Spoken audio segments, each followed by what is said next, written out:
The official number is that $85 billion in agency budgets must be cut between now and the end of the fiscal year, which is September 30th. In reality, because a lot of budgets are carried over from one year to the next, for example, transportation, if you authorize something now, you might not spend it until 2018.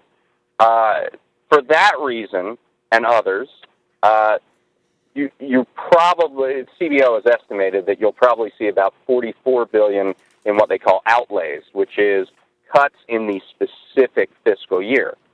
However, because those $44 billion are done over a 7-month period, it's not done over the entire fiscal year, but because we're already near March 1st, it'll feel like more like an $80 billion cut. So all of this is to say that, yeah, 80 to 85 billion pretty much is what it's going to feel like to the economy, and the estimates are for the loss of close to 750,000 jobs and maybe a half a percentage point off of GDP growth in 2013. But here's the very important point, is that these cuts are not going to feel terribly bad in the first month or so. And as much as the administration wants to make this a spectacular event, where long lines at the airport or meat shortages because of lack of inspectors or, all of these things, maybe tax returns being delayed and refunds being delayed, because of sort of the normal machinations of the federal budget and rules governing it, you're probably not going to see a lot in the first month, and that's going to be very crucial to the public opinion aspect and the politics of the sequestration and federal spending cuts in general. So, in other words, I mean, it's like turning a huge aircraft carrier in some way. It's a rather slow turn, or as this stuff sort of trickles down through the spending channels.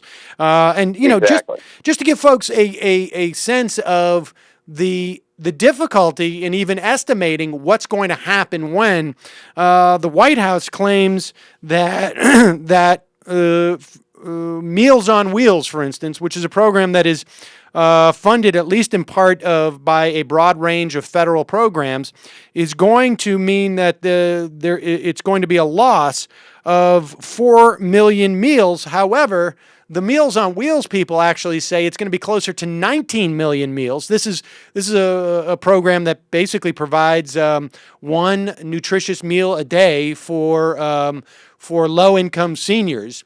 And so it's very difficult to sort of measure this. And I would imagine on top of that many of the programs that are going to feel the pinch at first are also ones that don't get a lot of attention from the media and are in their own sort of, for lack of a better term, sort of demographic and a silo in some ways. Yeah, these are important points. The most important reason that you're not going to see big, showy, consumer-based, broad problems in the first month is that federal labor rules stipulate that you cannot furlough personnel, federal workers, without giving them 30 days notice and a 7-day appeal process. So that already kicks back any cuts in March into April as far as personnel is concerned. And personnel is where you're going to get these big, broad issues. That's where you're going to get issues with air traffic control, issues with TSA, issues with meat inspectors, things of that nature.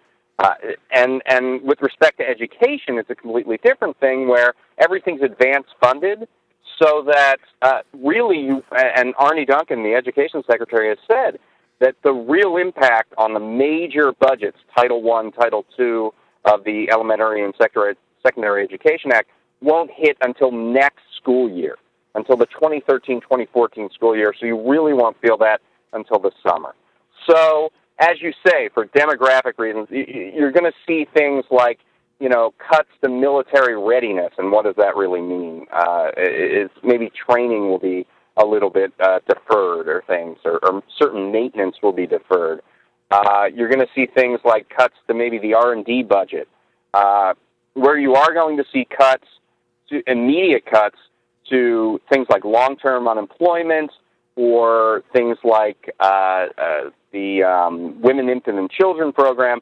These are the largely voiceless communities, politically speaking, communities that are very vulnerable and don't have a lot of political power. So those big consumer-facing, broad issues that you would see in a government shutdown, for example, just aren't going to be there in the first month or so. And that is going to completely change, because the whole idea from the aspect of the White House is that we're going to make these hurt, and we're going to force Congress and Republicans in particular to have to come back and deal with this because it's going to be too much. They're going to get outcry from their constituents. And you're not going to see that in the first month, and that's going to completely change the politics of this entire thing.